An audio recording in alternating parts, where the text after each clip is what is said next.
Quem diz que ama a Deus, mas não ama o seu semelhante, é mentiroso, diz a Bíblia Sagrada. Pois quem não ama o seu semelhante, a quem vê, não pode amar a Deus a quem não vê. Por isso, quando pessoas ao nosso redor precisam de ajuda, os cristãos devem estender a mão e ajudar, pois uma fé que não se traduz em ações de amor é uma fé morta, conforme escreveu o apóstolo Tiago. Seja muito bem-vindo, muito bem-vinda. Eu sou o pastor André Cardoso, capelão aqui da Universidade Luterana do Brasil, a UBRA Canoas, e é um grande prazer ter você aqui. No Toque de Vida Debate de hoje, vamos falar sobre o papel da ação social na igreja. Por que uma igreja precisa se envolver em ações sociais? Sua tarefa no mundo não é apenas de falar de Deus? Qual a diferença entre ação social e assistencialismo? O Toque de Vida Debate recebe o vice-presidente de Ação Social da Igreja Evangélica Luterana do Brasil, a IELB, o pastor Ayrton Schroeder, para conversar com a gente sobre como a igreja cristã entende a ação social na sua prática e pregação. Então seja muito bem-vindo, pastor Ayrton, ao Toque de Vida Debate. É um prazer receber você aqui para falar desse tema tão importante e também para contar um pouco da sua experiência, da experiência recente aí do envolvimento da IELB, né, da Igreja Luterana do Brasil, nas últimas cheias aqui do Rio Grande do Sul. Seja bem-vindo. Olá, pastor André Cardoso, obrigado pelo convite. Para mim é um privilégio voltar a esse programa, mas pela primeira vez estar com você conduzindo o programa, né? Realmente muitos desafios pela frente e também oportunidades de refletir sobre assuntos importantes. Pois é, pastor Ayrton, e me parece que o momento, né, é de a gente falar um pouco aí sobre o papel da igreja cristã na prática, né, de ajuda ao próximo, ao semelhante. E eu queria começar essa nossa conversa perguntando para você por que uma igreja precisa se envolver em ação social, se o seu papel é falar de Deus? Porque, vou dizer uma frase curtinha, direta, assim.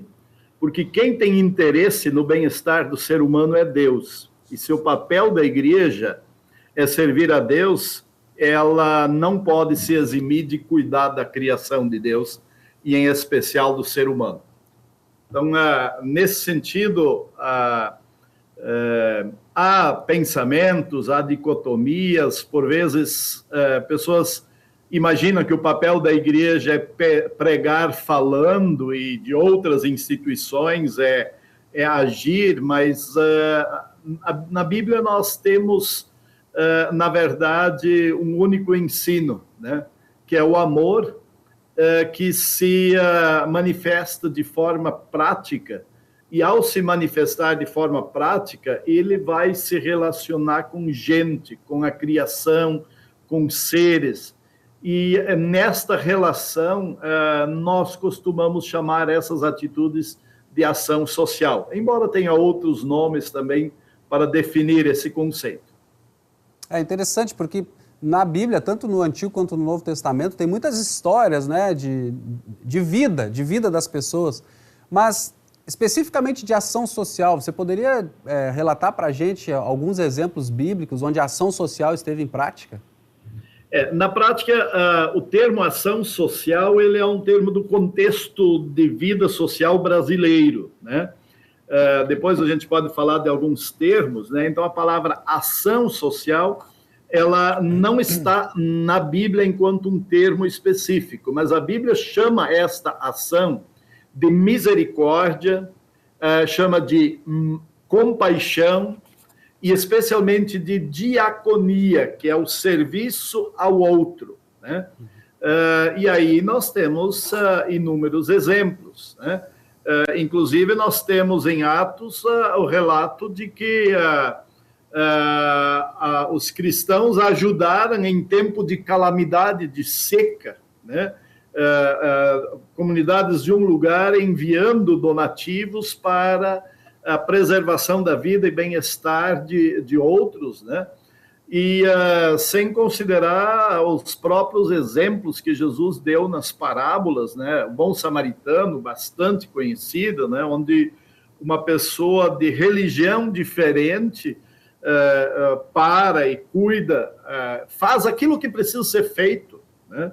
cuida de alguém que está à beira da estrada, em necessidades, e é exaltado por Jesus como sendo aquele que demonstrou realmente o amor em ação, né? Você poderia falar para a gente um pouco qual é a diferença, e se há diferença, né, e qual ela é, entre fazer ação social e fazer assistencialismo? Pois é, essa pergunta é interessante porque a terminologia ela é fundamental neste campo, né? E para falar destas duas palavras, eu vou usar algumas outras também, né? Eu vou começar um pouco antes.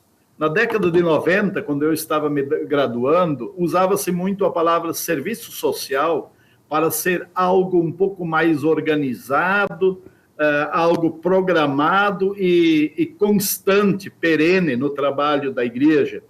E a assistência era algo pontual, eventual, fazia algo num sábado, aqueles mutirões, corte de cabelo, o médico atende, dentista, né? Isso era assistência. Mas os termos foram mudando e com a ascensão deste campo, também no campo da universidade, no campo da formação, serviço social passou a ser o nome de um curso que forma o assistente social, né? Então, acho que esse contexto é interessante a gente perceber. E aí, a terminologia ação social passa a ocupar um espaço, já que serviço social tem uma nova conotação, um novo uso. Hoje, alguém dizer, o nosso departamento de serviço social, se ele fala isso, ele está já dando a entender que ele não está entendendo o espaço público universitário que constituiu um curso com esse nome, né? E aí, a igreja, quando ela usa o termo ação social, ela usa um termo para se comunicar com todos. A palavra diz exatamente aquilo que ela é. Ação é o contrário de inércia, social é o contrário de individual ou egoísta. É algo feito em conjunto com.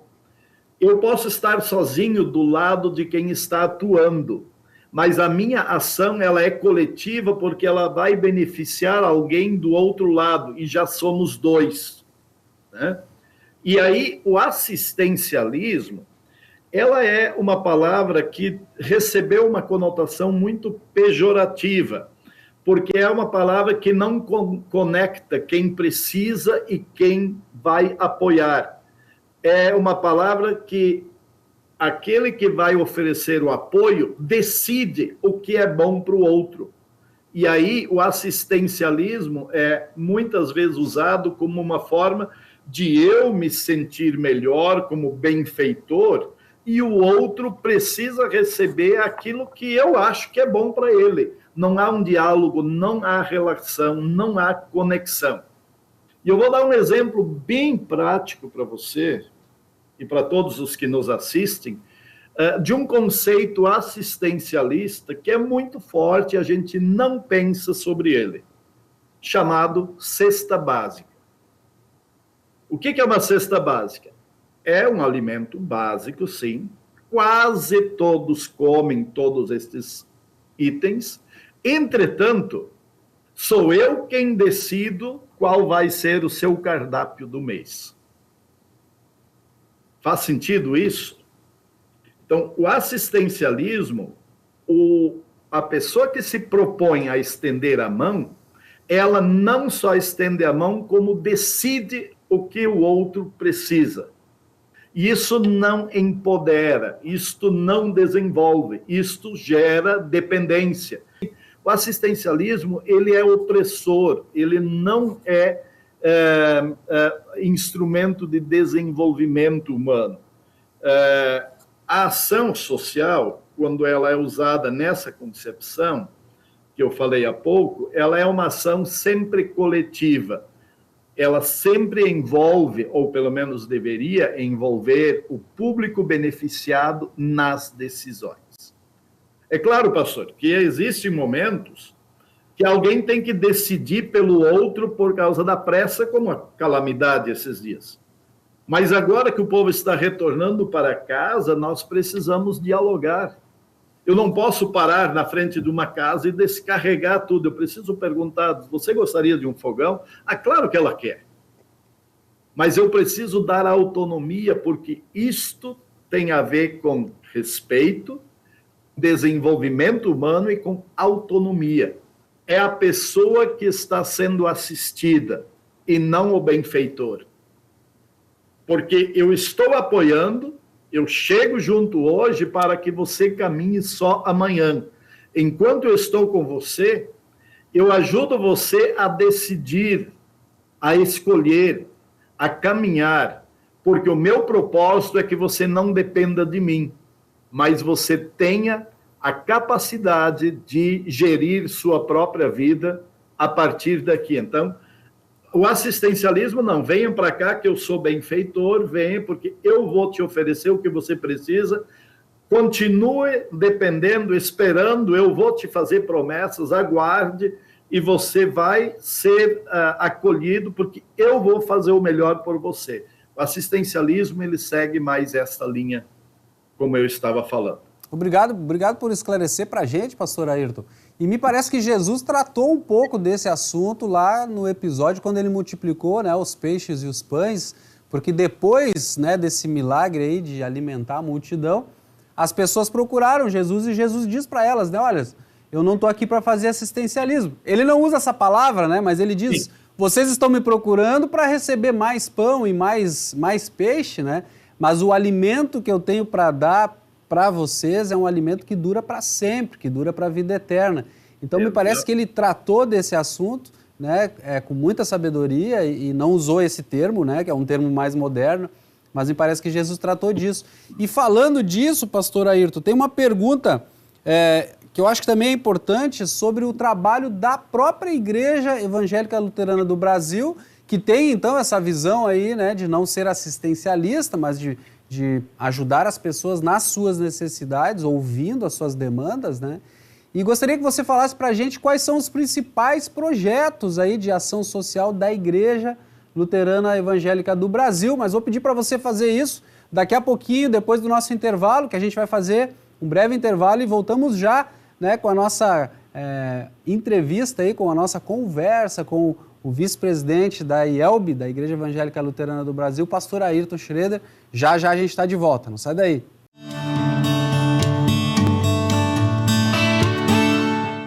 E o Toque de Vida Debate está de volta hoje falando sobre ação social e o papel da Igreja Cristã, especialmente da Igreja Evangélica Luterana do Brasil, que, representada hoje aqui no debate, pelo seu vice-presidente de ação social, pastor Ayrton Schroeder, que vai falar agora para a gente quais são os principais projetos, né, pastor Ayrton, da Igreja Evangélica Luterana do Brasil nessa área da ação social. Pois bem, na Igreja Evangélica Luterana do Brasil é possível encontrar projetos de quase todas as naturezas possíveis, né? Desde cuidado humano, idoso, infantil, pessoas com deficiência,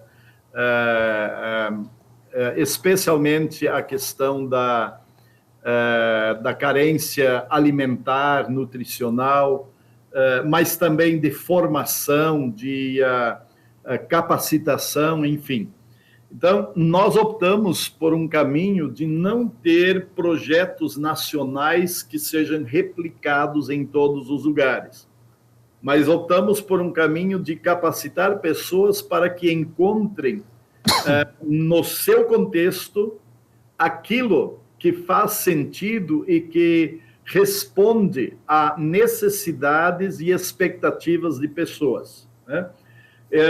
A gente costuma dividi-los em grandes blocos, né? Então, nós temos bastante trabalho com crianças. Nós temos 34 organizações sociais constituídas, a maioria delas atuam no campo da criança e do adolescente, mas também tem especialmente 2 que atuam com idosos, algumas especialmente com a capacitação. Temos 3 que atuam mais no campo da mediação de situações de saúde, onde então você tem a presença de universidade ou universitários atuando com a finalidade de atender a comunidade local, né?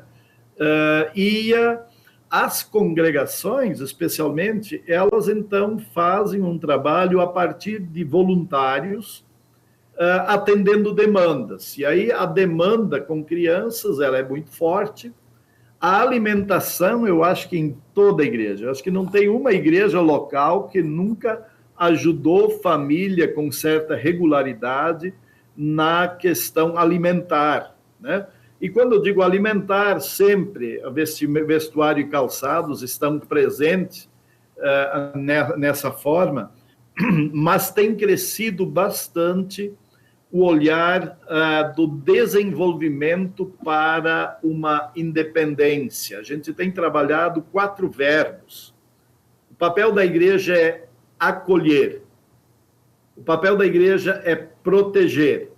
Mas muitos dos projetos da igreja, eles param por aqui. Você acolhe, protege, e aí, se você protege demais, você começa a ser assistencialista, porque você não dá autonomia. E aí os outros 2 verbos são promover. Então, ensinar a caminhar. E aí entra a expressão que o senhor usou há pouco, né? O ensinar a pescar. Eu até digo mais, é pescar junto. Por isso, o 4º verbo é integrar. Uma pessoa que hoje está em vulnerabilidade, precisa de apoio, precisa ser assistida, ela precisa ser assistida caminhando. Ela precisa estar andando para que, enquanto tem necessidades, ela também avance do seu ponto de partida para se integrar ao grupo daqueles que estão cuidando de pessoas. Enquanto ela tem vulnerabilidades, ela já tem capacidades e potencialidades para oferecer para outros. A ação social da igreja, ela tem um propósito de construir uma sociedade diferente, um jeito de viver diferente, onde a disputa dá lugar à atuação conjunta para o bem-estar uns dos outros e de toda a criação de Deus. Recentemente, né, o Rio Grande do Sul foi acometido aí pela enchente histórica, né, que destruiu cidades, praticamente algumas cidades desapareceram, né, levadas pela água, inundadas, né, pela água. E eu creio que em muitas dessas cidades a Igreja Evangélica Luterana do Brasil estava presente. Você poderia dar um panorama para a gente, assim, das congregações, né, paróquias e pessoas, né, da Igreja Evangélica Luterana nas regiões em que elas foram mais atingidas? A Igreja Evangélica Luterana, ela é organizada em 59 distritos no Brasil, e como a sua densidade de membresia, dos mais de 240 mil membros que nós temos, 49% estão no Rio Grande do Sul. E um percentual alto desses estão dentro da região afetada pela catástrofe natural do mês de maio. Então, para você ter ideia, nós temos 18 distritos, 18 áreas administrativas da igreja dentro do Rio Grande do Sul, e destas 18, 10 foram afetadas, né? E destas 10, algumas aqui, como o distrito Vale do Gravataí, que envolve Canoas, Santa Rita, Gravataí, Cachoeirinha, toda a região foi afetada. O distrito Porto Alegrense, quase todo, né? Vale dos Sinos, que abrange ali, a partir de Novo Hamburgo, muitas cidades. O distrito Hortências, que abrange ali a área de Igrejinha, Rolante e Três Coroas, então, bastante estrago. O distrito Concórdia, que envolve aqui a área entre Esteio e São Leopoldo até Montenegro, né? Então, nós tivemos 7 pastores que tiveram as casas invadidas. E um deles, a casa foi destruída. Claro, a maioria dessas casas são casas que pertencem à igreja, né? Então, uma casa em Três Coroas, ela foi embora, né? Ela era uma casa muito próxima do Rio Paranhama e a água levou. Nós temos 14 templos que foram danificados em grande escala. Eu creio que o patrimônio mais danificado está em Três Coroas, onde o Rio Paranhama ele mudou totalmente o seu curso, ele passou pela casa pastoral, por dentro da escola, levou parede da escola, entrou na igreja e destruiu muita coisa. Então, do próprio pavilhão, ali fala-se em algo como 800 mil de perdas, né? Nós tivemos em Canoas, aqui no bairro Matias Velho, a congregação São João, que o senhor deve talvez conhecer, foi a última a ser acessada por causa da água. A água, ela bateu no forro, né? Então, essa igreja tem um forro em forma de cuba e nas laterais a água chegou. E não é um templo baixo. A congregação São Lucas, que eu acho que ali já é harmonia, em Canoas também, né? Nós tivemos 2 templos, Santíssima Trindade na Charlau, com água até o forro, né? Nós tivemos a São João em Novo Hamburgo também, foi uma das últimas que a água liberou no bairro Santo Afonso, né? Nós tivemos, e aí eu estou saindo agora da Grande Porto Alegre, sim, ainda Guaíba e Eldorado, então ali tivemos 2 templos abaixo d'água, templos pequenos e baixos. Um templo está condenado em Estrela, nós precisaremos mudar o local e construir outro templo, porque de setembro para cá esse templo sofreu 3 enchentes, né? Um outro templo no bairro Imigrante de Lajeado também, as 3 vezes foi inundado. Nós tivemos na região de Cerro Grande, Candelária, também um templo. Aqui em Porto Alegre, a grande igreja histórica, Comunidade de Cristo, um templo belíssimo ali, junto a Farrapos. Ele recebeu cerca de 40 centímetros de água, mas isso é suficiente para um dano muito grande num piso de parquet e bancos de madeira, né? Sem considerar a escola e a secretaria e todos os departamentos da igreja, que ficam em um nível inferior, então tiveram perdas muito grandes. A editora Concórdia, né, a casa publicadora da IELB, nós tivemos perda de muito mais de 1 milhão, a gente fala aí algo como 2 milhões em materiais perdidos, inclusive um estoque recente de Bíblias e inários feito especificamente para uso na igreja, então todo esse estoque foi destruído.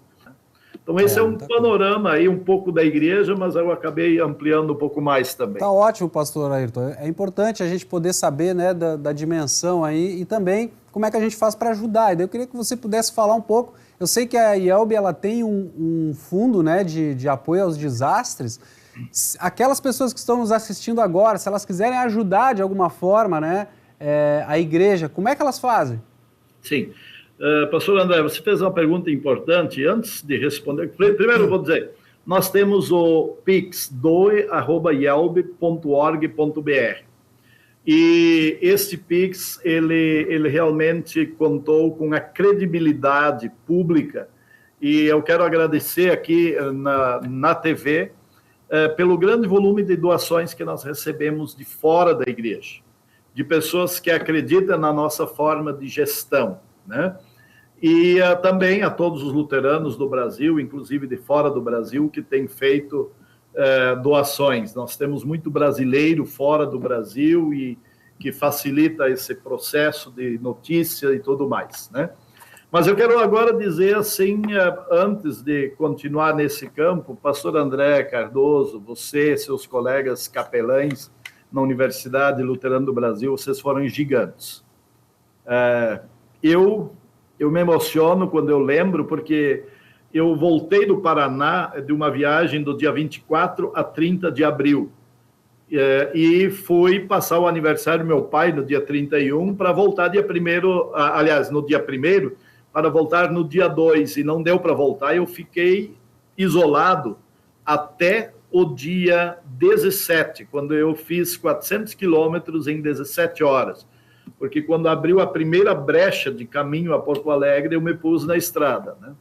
Peguei muitos atalhos e vim, e eu fui acompanhando o trabalho, né? Então, o que vocês enfrentaram de peito aberto, sem hora para dormir e descansar, acolhendo pessoas na universidade, só vocês sabem dizer a magnitude do trabalho que isto é. A gente olha de fora e a gente sabe que é desumano, porque você imprensa uma sociedade vulnerabilizada, assustada, para dentro de um espaço coletivo, sem condições mínimas não quero falar isolamento, mas de autonomia, né? Privacidade, essa palavra que eu estava buscando, e você tem que gerenciar isso. Então, parabéns, vocês representaram muito bem o que é ser cristão nesta hora de atuação. E aí eu nesse tempo isolado, eu comecei a trabalhar bastante a questão de orientações, de como fazer, e nós tínhamos feito no Seminário Concórdia, no dia 20 e 21 de abril, uma conferência de resposta a desastres. Essa cartilha ela pode ser encontrada em nosso site para download, Guia para Pastores. Então, o olhar era o que fazer em um momento de desastre. 2 semanas depois, a gente estava com o desastre aí na rua, né? E aí a igreja, ela realmente soube fazer uma distinção entre o momento de salvaguardar a vida, resgatar, proteger a vida, né? E também nas outras etapas. Então, nós temos hoje igrejas mobilizadas pelo país. Hoje mesmo eu estou esperando 3 carretas vindo de outros estados, vindo para locais da nossa igreja. Como é que nós estamos administrando isso? Todo o trabalho é feito pelas congregações locais, né? Então, nós gerenciamos, e o Pix, ele ultrapassou 2 milhões, e já cerca de 1.600.000 estão nestas cidades, nesses 10 distritos sendo administrados, né? Um minuto, pastor. E inclusive a alimentação na universidade, ela foi, uma boa parte foi a partir desse Pix, porque congregações que forneciam lá, algumas foram alimentadas com esse recurso, para que tivesse o recurso para fazer alimentos e entregar, né? E as próprias congregações também receberam os donativos no seu entorno, pelo seu próprio Pix, né? Então, foi muito bonito, muito, muito gratificante ver a forma como a igreja se mobilizou, né? Muito bem. Pastor Ayrton, nosso tempo infelizmente acabou. Quero agradecer demais a sua presença, a sua contribuição aqui para o Toque de Vida Debate. Desejar que Deus continue abençoando o trabalho da IELB, né, da Igreja Evangélica Luterana do Brasil, por todo o Brasil e também fora dele, né, e o trabalho especialmente aí do senhor na condução aí, né, desse departamento importante de ação social. E agradecer também a você que nos acompanhou até aqui. Muito obrigado pela sua companhia. Se quiser mandar uma mensagem para a gente, é só nos escrever nas nossas redes sociais. O endereço é @ubrapastoral. Se quiser mandar alguma pergunta, né, ou alguma dúvida que ficou para o pastor Ayrton, a gente vai ter o maior prazer de encaminhar para ele a sua pergunta, a sua dúvida. Um grande abraço, desejo que Deus faça de você uma bênção também por onde andar e até o próximo Toque de Vida Debate. Tchau, tchau.